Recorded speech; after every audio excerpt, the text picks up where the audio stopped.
विष्णुदेव साय मंत्रिमंडल में इस बार नए और पुराने चेहरों के साथ समाज के हर वर्ग को प्रतिनिधित्व दिया गया है।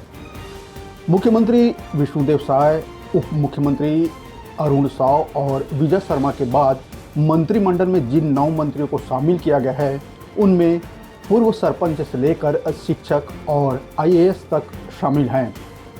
इन 9 मंत्रियों में 5 नए चेहरे हैं, वहीं 4 पूर्व मंत्रियों को जगह मिली है। इसके साथ ही कैबिनेट में मुख्यमंत्री सहित 12 मंत्री हो जाएंगे। कैबिनेट में मंत्री का एक पद फिलहाल खाली रखा गया है। नए मंत्रियों के शपथ ग्रहण के साथ ही विभागों के बंटवारे को लेकर चर्चा शुरू हो गई है। साय कैबिनेट में 12 मंत्रियों के बीच विभागों का बंटवारा किस तरह होगा, इसके कुछ संकेत मिलने लगे हैं। चर्चा है कि मुख्यमंत्री साय वित्त और सामान्य प्रशासन विभाग अपने पास ही रख सकते हैं। राज्य में पिछले 20 सालों में यह विभाग मुख्यमंत्री के पास ही रहा है। साय ऊर्जा विभाग भी अपने पास रख सकते हैं।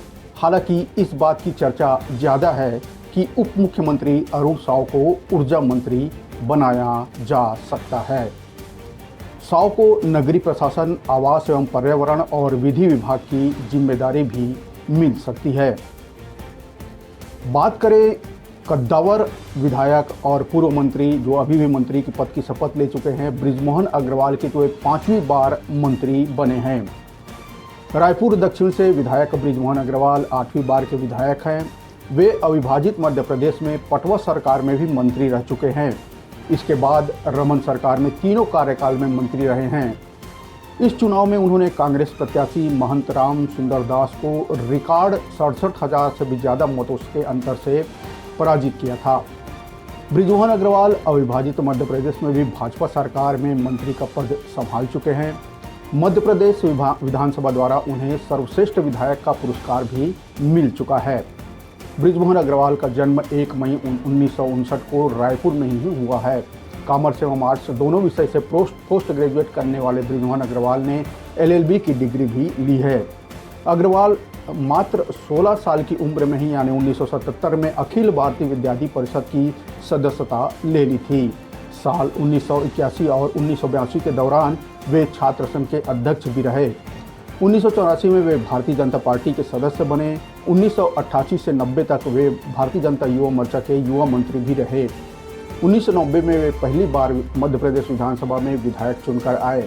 वे राज्य के सबसे युवा विधायक थे।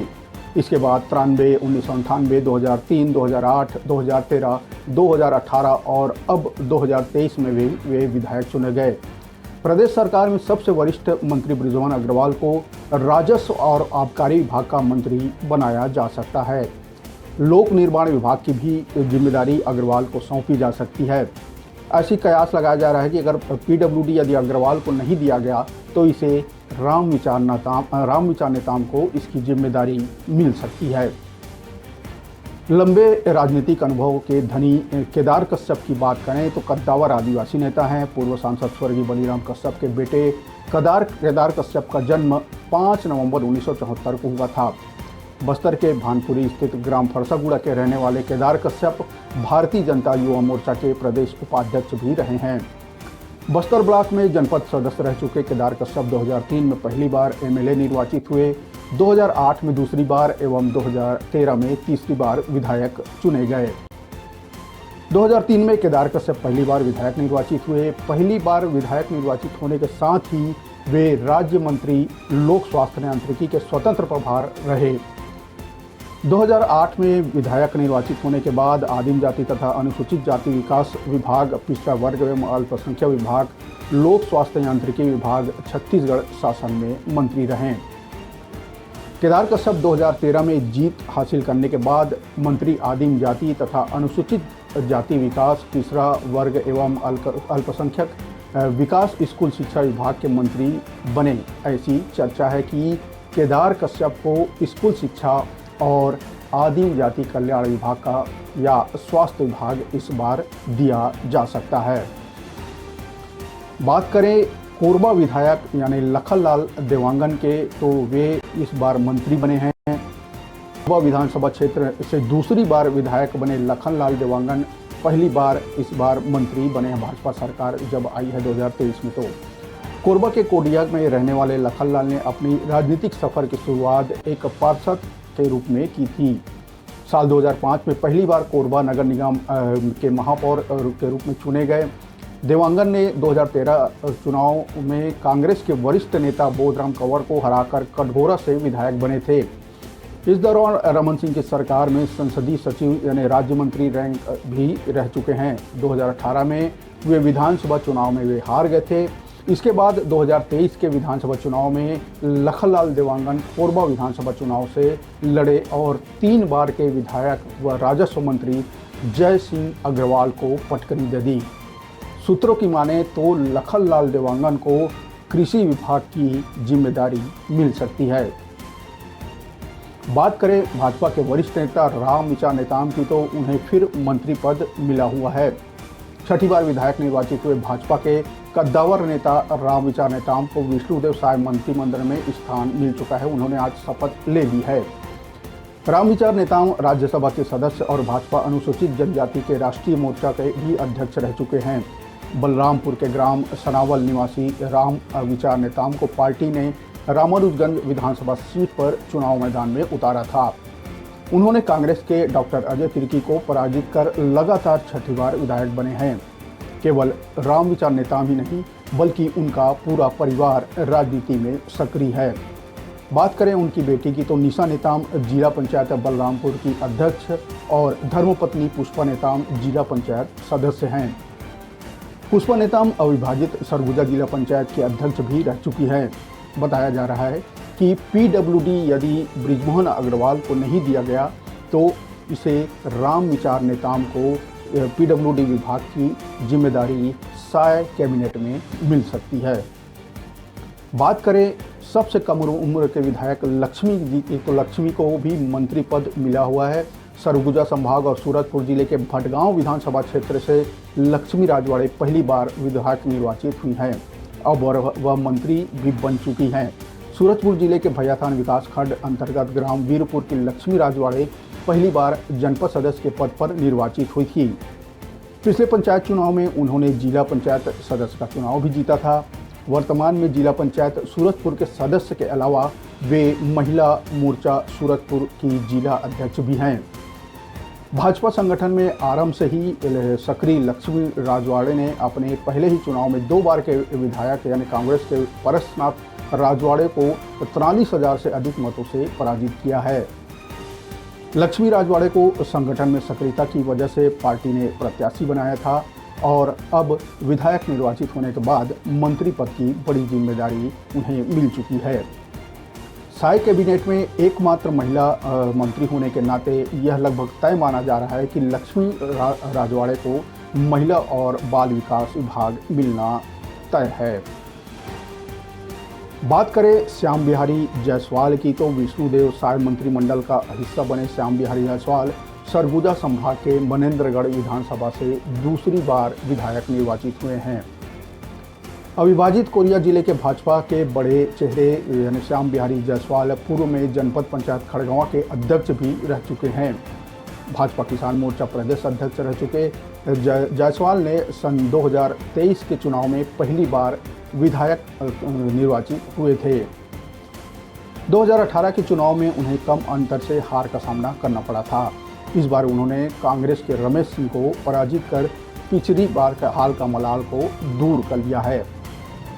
विपक्ष के समय भी इस 5 वर्षों तक भाजपा के संगठन से जुड़कर लगातार क्षेत्र में कार्य करते रहे।